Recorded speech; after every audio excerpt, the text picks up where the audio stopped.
Olá, boa noite. Boa noite. Carlos Marum, articulador político de Temer, admite preocupação com possibilidade de prisão do presidente após fim do mandato. As declarações foram dadas em entrevista ao nosso comentarista de política, Josias de Souza. Testemunhas são ouvidas por Sérgio Moro sobre o sítio em Atibaia, atribuído a Lula. Em depoimento, a arquiteta diz que entregou o projeto de reforma a Marisa Letícia. Polícia Federal diz que doleiro recebeu quase 60 milhões de reais em propina por obra do Rodoanel. Parte do dinheiro foi para as contas de Gedel Vieira Lima e Eduardo Cunha. Copa do Mundo, no primeiro grande clássico, muita emoção, gols e empate. O melhor do mundo, Cristiano Ronaldo, fez os 3 gols de Portugal contra a Espanha. Você acompanha essas e outras notícias após o intervalo. Até já! Nesta sexta, o entrevistado do Hora do Voto é o vereador de São Paulo e pré-candidato ao Senado pelo PT, Eduardo Suplicy. Hora do Voto, nesta sexta, 11h30 da noite. Tá a fim de escrever a sua própria história? Que tal dirigir a sua própria vida? Então corre pra cá, que a sua hora chegou. Bem-vindo ao Mundo Casper, o lugar certo para você pensar, criar e questionar. Na Casper, razão e emoção se unem para fazer diferente, fazer melhor. E você? Aceita o desafio? Tem muita coisa nova te esperando por aqui. Faculdade Casper Libero. Paixão por comunicação.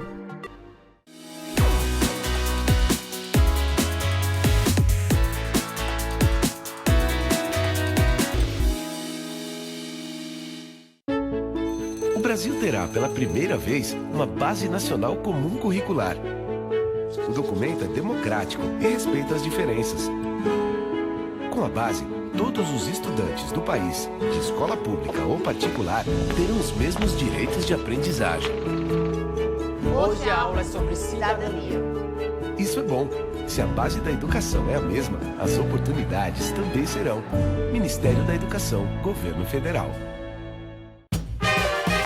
No Todo Seu de hoje, o governador Márcio França mostra que suas habilidades vão além da administração pública. Ver um governador de Dolma não é para qualquer um, não. No Todo Pet, o veterinário Mário Marcondes ensina técnicas de adestramento e agilidade. E ainda, Chico Teixeira, que maravilha, traz para o nosso palco a tradição e a cultura da verdadeira música brasileira. Vou pegar seu retratinho, colocar numa medalha. Todo Seu, hoje. 10h30 da noite, hein? Tô te esperando, vem. Vestidinho branco e um laço de cambraia.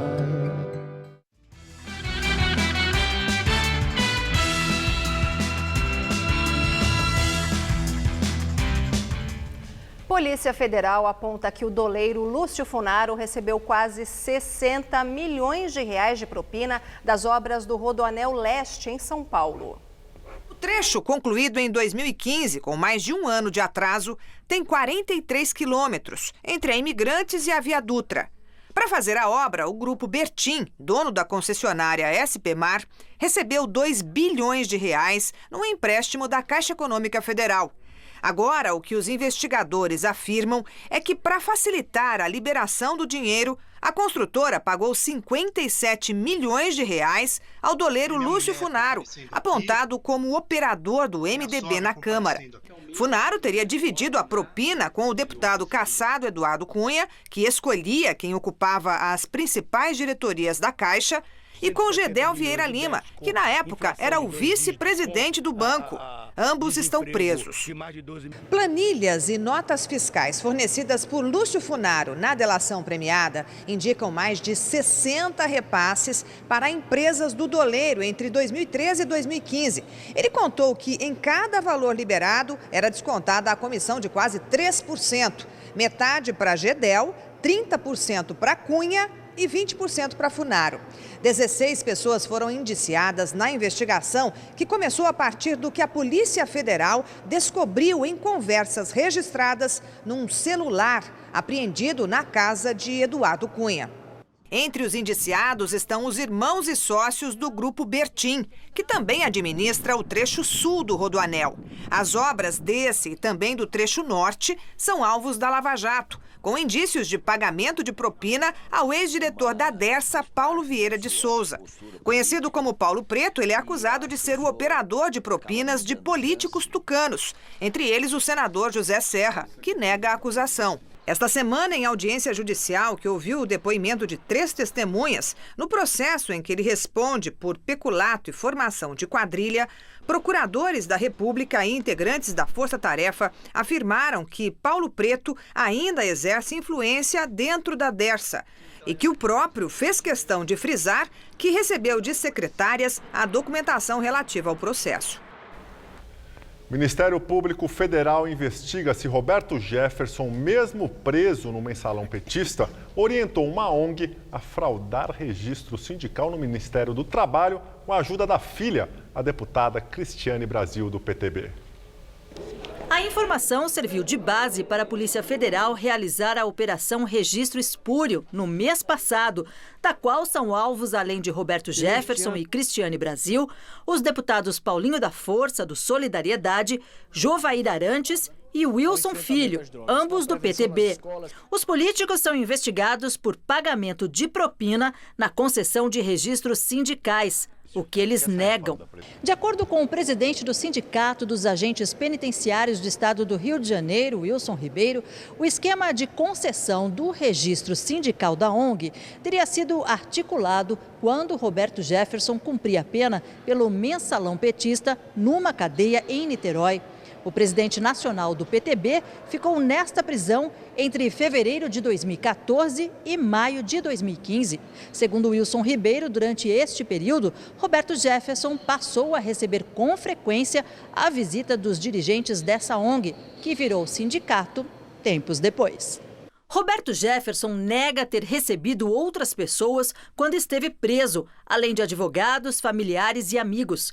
Ele foi o delator do mensalão petista no governo Lula e foi condenado pelo Supremo a 7 anos de prisão pelos crimes de corrupção e lavagem de dinheiro. Em março de 2016, teve a pena perdoada pelo STF. Agora, Cristiane Brasil e o pai estão proibidos de manter contato por decisão de Edson Fachin. O ministro, no entanto, autorizou a deputada federal a se encontrar ontem com o pai no aniversário dele. Fachin determinou que Cristiane informe ao STF como se deu o encontro e por quanto tempo durou. Ela também está impedida de entrar na sede do Ministério do Trabalho. De acordo com a Procuradoria-Geral da República, mesmo sem ter algum cargo na pasta, ela manteve o comando do órgão. No começo do ano, ela foi convidada pelo presidente Temer a assumir o ministério. No entanto, teve a posse barrada pela Justiça devido a condenações trabalhistas. A parlamentar também nega as denúncias. Em carta ao juiz Sérgio Moro, o ex-presidente do Grupo Odebrecht, Emílio Odebrecht, defendeu o filho. Ele disse que só ele que tratou da reforma do sítio em Atibaia com o ex-presidente Lula. A carta de Emílio Odebrecht foi anexada na ação penal que investiga se o ex-presidente Lula recebeu R$ 920 mil das empreiteiras Odebrecht, OAS, Chaim e do pecuarista José Carlos Bunlai, por meio de uma reforma no sítio em Atibaia. Além de Lula, o próprio Emílio e o filho dele, Marcelo, também são réus no processo, que está sob a alçada do juiz Sérgio Moro. Emílio diz que apenas ele tratou do assunto com Lula e nunca Marcelo. Segundo o patriarca da família, a reforma foi realizada com sua autorização, sem qualquer participação do filho, e que Marcelo sequer foi consultado sobre os repasses de dinheiro e de funcionários para as obras. O Ministério Público Federal acusa Lula de ser o real proprietário do imóvel. Já a defesa nega o recebimento de vantagens indevidas. No texto, Odebrecht menciona elementos que já foram relatados em seu acordo de delação há 1 ano, que as obras foram solicitadas pela ex-primeira-dama Marisa Letícia e tratadas com Alexandrino Alencar, ex-executivo da empreiteira. Alexandrino também assinou acordo de delação e confirmou os fatos. Emílio Odebrecht disse que Marcelo sempre reportava a ele quando os assuntos eram relacionados aos ex-ministros Antônio Palocci, Guido Mantega, mas principalmente quando o tema era Lula. Isso porque, segundo Odebrecht, a relação pessoal com Lula era dele dentro da empreiteira e continuou assim mesmo após Marcelo assumir a presidência do grupo. Marcelo Odebrecht ficou 2 anos e meio preso, mas foi solto em dezembro para cumprir o restante da pena, mais 5 anos, em prisão domiciliar com tornozeleira eletrônica. Já ao pai, coube uma pena de 4 anos, também em regime domiciliar, que ele vai começar a cumprir no ano que vem. A carta isentando Marcelo das acusações tem sido vista como uma forma de reaproximação, já que a relação estava rompida desde o início do escândalo que desmoronou a empresa. O primeiro passo foi dado em abril, após uma nota conjunta assinada por eles. Também hoje, delatores da Odebrecht e testemunhas de defesa prestaram depoimentos ao juiz Sérgio Moro sobre o sítio em Atibaia.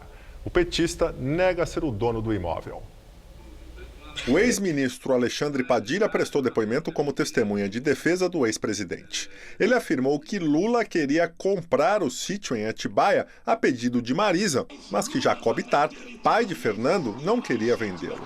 Oficialmente, o sítio está registrado em nome de Fernando Bittar e Jonas Suassuna, sócios de um dos filhos do ex-presidente. Ele falou assim, eu estou insistindo com o Lula, a gente precisa comprar aquele sítio do Jacó, tudo. E o presidente não anota. Não, é verdade, mas o Jacó não quer vender, tudo, então...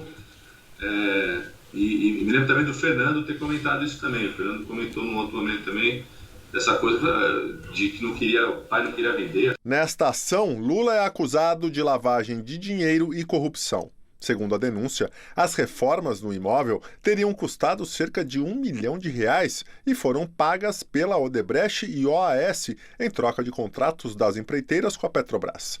O sítio foi comprado no final de 2010, quando o petista deixava a presidência. A arquiteta Maria Cecília Castro, também ouvida hoje, mas como testemunha de defesa do empresário Fernando Bittar, afirmou que apresentou a Marisa Letícia o projeto de reforma do imóvel em Atibaia. Segundo ela, na ocasião, a ex-primeira-dama foi apresentada como tia de Fernando. O Fernando pediu para marcar uma reunião com a tia dele, para poder ela também dar palpite nesse projeto. Eu fui numa outra reunião lá para mostrar o projeto para ela.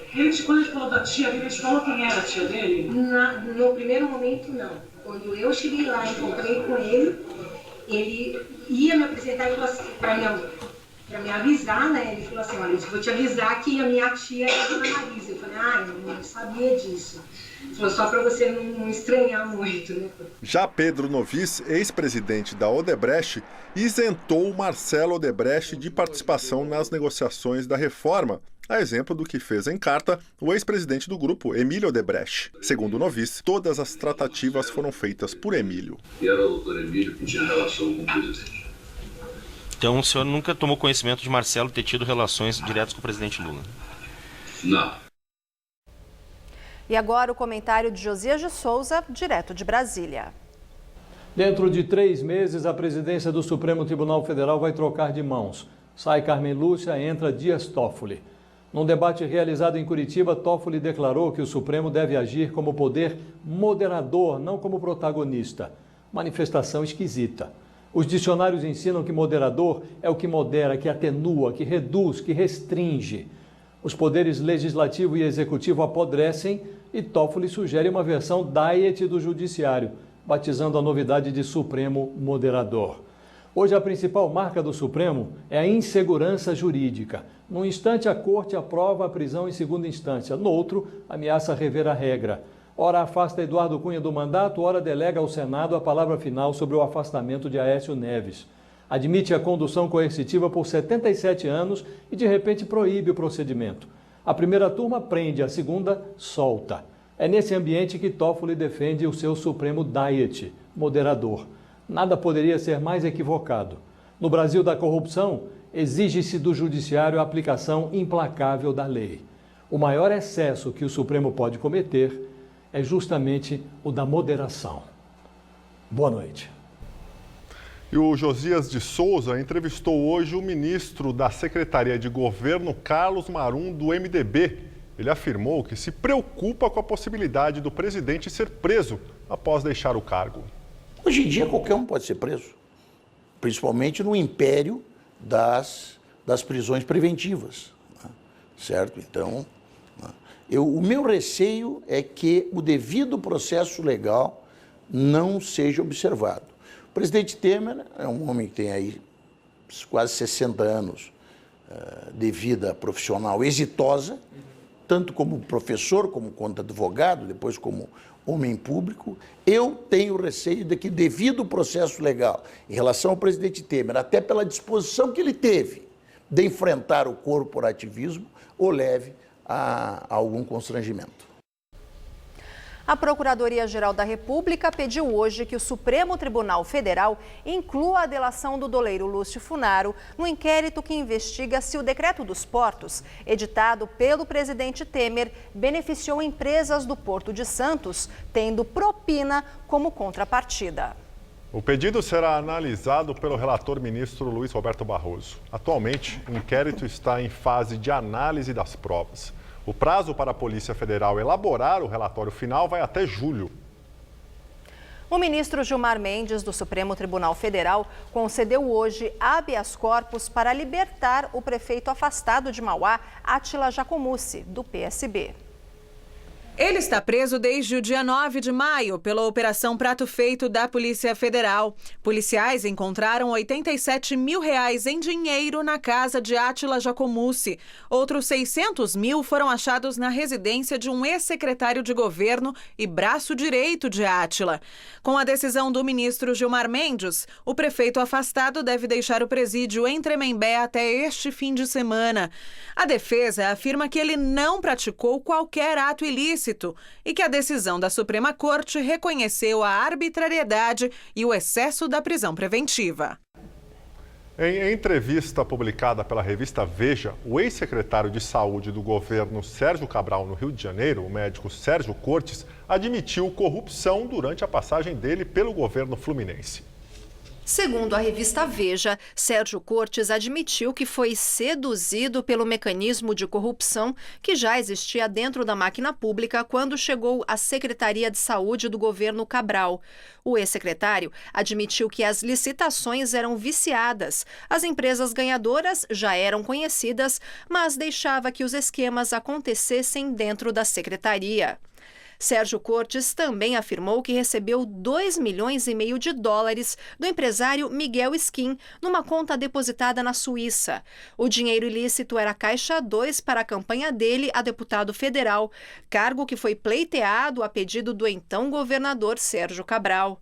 O ex-secretário de Saúde também disse que se deu conta da corrupção no governo Cabral quando foi convidado a participar de uma comemoração em Nova York da primeira vitória do ex-governador em 2006. Na festa, fora do país, estavam presentes vários empresários implicados na Lava Jato por suspeita de corrupção.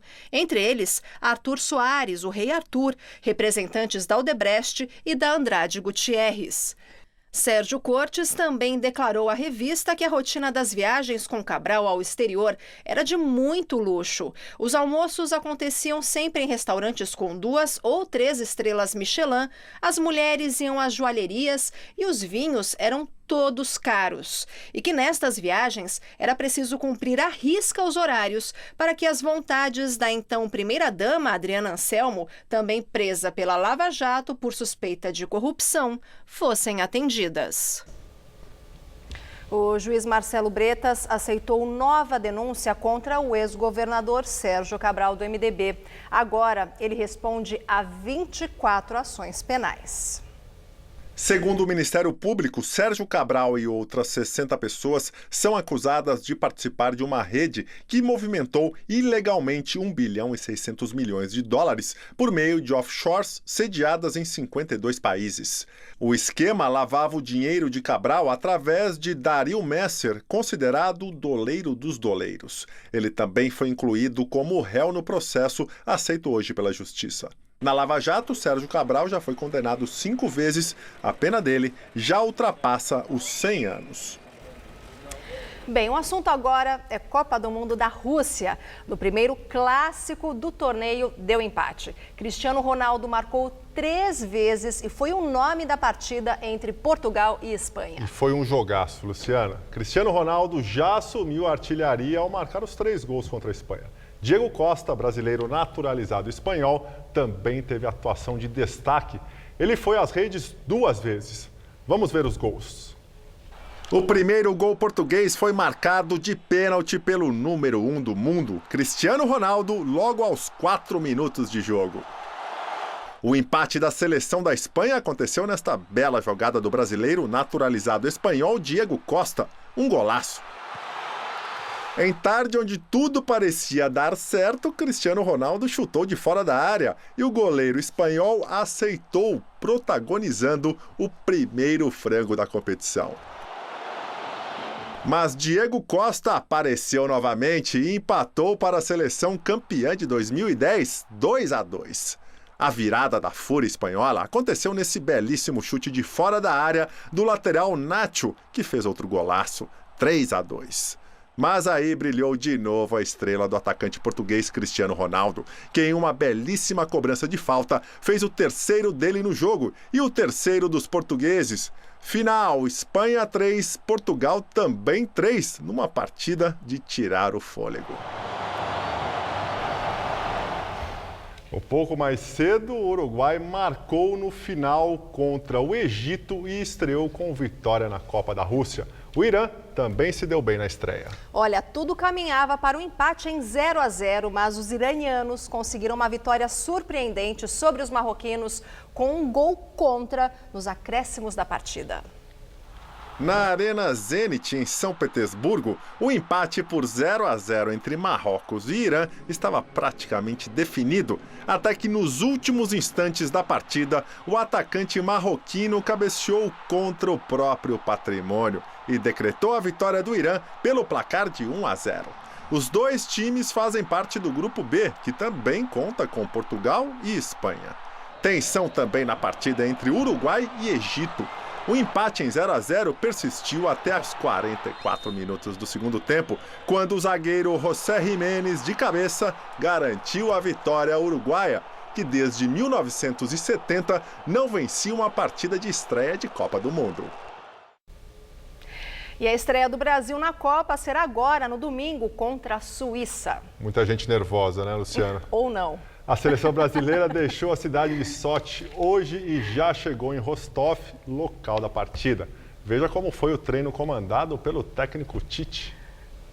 A novidade do último treino da seleção foi Fred. Depois de uma semana trabalhando separadamente, o meio-campista se juntou ao grupo nas atividades e estará com a delegação em Rostov, palco do jogo de estreia contra a Suíça. Porém, a presença do jogador no banco de reservas ainda é incerta. O técnico Tite já havia adiantado que manterá no domingo o mesmo time que começou o amistoso diante da Áustria, com uma formação mais ofensiva para buscar a vitória em cima dos suíços. A Suíça tem jogadores de alta qualidade, tem a sua qualidade taticamente, jogam com 2 ou 3 formas diferentes, então não tem como você prever da maneira que eles vão jogar. Temos que entrar ligados para tanto se jogar com o plano A ou B deles, a gente conseguir fazer uma bela partida. Camisa 9 da seleção, Gabriel Jesus falou sobre o que espera da torcida brasileira. Todos nós somos torcedores e sabemos que a gente quer torcer, quer que a nossa seleção, nosso país ganhe, e eu acredito que no Brasil não é diferente, a torcida está em peso, pelo menos nos lugares que eu estou vendo, a torcida tá se programando para assistir os jogos, para torcer para a gente. Temos que nos unir porque a torcida faz muita diferença, o apoio de todos os brasileiros para a gente vai fazer muita diferença. Gabriel Jesus, que há 4 anos pintava as ruas de São Paulo na torcida. E também há 4 anos, o bairro de Itaquera, na zona leste de São Paulo, virou o centro das atenções quando sediou a abertura da Copa do Mundo. Olha, Gabriel, foram muitas promessas e expectativa de melhorias para o bairro. E hoje, nossa equipe reencontrou alguns de nossos entrevistados lá de 2014. A padaria toda reformada do seu Armindo foi foco de muitas reportagens há 4 anos. Com o clima festivo para a Copa do Mundo chegando tão perto, ele investiu R$300 mil com o aumento do número de mesas e novas vitrines. Não se arrependeu e acha que o bairro só ganhou com a experiência. Os moradores que moram na Avenida Líder hoje falam com mais autoestima. Eu moro na Líder, ao lado do Itaquerão. Então isso elevou muito. E como tem muitos corintianos aqui, né? Então isso para eles foi assim a glória. Então realmente isso daí, o povo com autoestima também gasta mais. Então para mim isso é muito bom, né? A abertura da Copa do Mundo aconteceu no estádio do Corinthians no dia 12 de junho. Mas muito antes, a região virou um canteiro de obras. A estrutura viária mudou bastante, com novos acessos, passarelas e um novo terminal de ônibus. Mas nem tudo são flores. Na Avenida Líder, um corredor de ônibus com cara de pronto não funciona até hoje. Isso aí já era para ter saído faz tempo. Não faz sentido nenhum, isso está pronto desde 2014 mais ou menos. E ninguém nunca falou nada. Promessa para a Copa de 2020 não sei quanto, porque para essa de 2014 não foi, da de 2018 não vai ser também. Os índices de criminalidade melhoraram em Itaquera após a chegada do estádio e a Copa. Nos 2 DPs da região, o número de roubos em geral caiu quase 5% entre 2014 e 2017.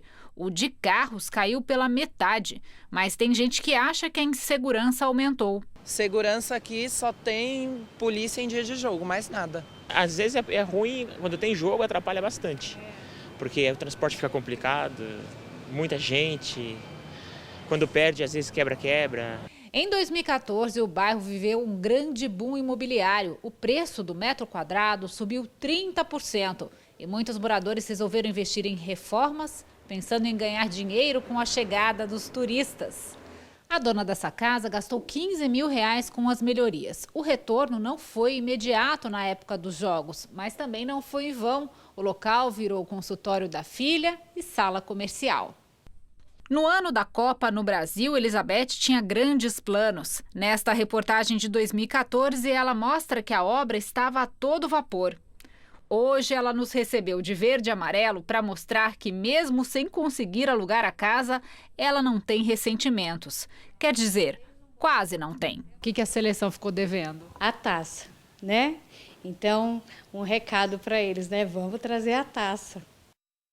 A Secretaria de Infraestrutura Urbana disse que as obras do corredor de ônibus que passa pela Avenida Líder têm previsão para serem concluídas até dezembro de 2019. De acordo com a Secretaria, para o funcionamento deste trecho, é necessário o fim dos trabalhos que estão sendo executados à frente, na Avenida Itaquera. Bem, a semana vai terminando gelada aqui na capital paulista e neste momento faz só 15 graus. É bem frio, viu, Luciana? E pelo visto, este frio vai continuar durante todo o fim de semana. Mariana Armentano traz os detalhes da previsão.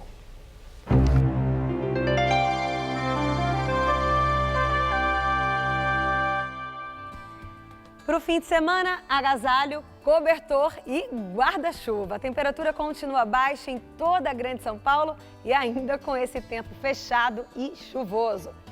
Nessa madrugada teremos mínima de 13 e máxima amanhã à tarde em torno dos 16 graus. Aí no domingo a máxima sobe para 19, ainda com muita nebulosidade por aqui, e o sol só volta a dar as caras na segunda-feira, com termômetros entre 14 e 21 graus aqui na capital. Nós ficamos por aqui. A edição de hoje pode ser vista no site do Jornal da Gazeta. Muito obrigado pela companhia, tenha uma excelente noite e um ótimo final de semana.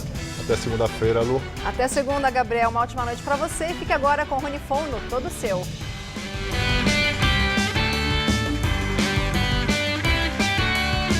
Hoje, 11h30 da noite, em Hora do Voto, confira a entrevista com Eduardo Suplicy, pré-candidato ao Senado pelo PT. Assista agora, todo seu.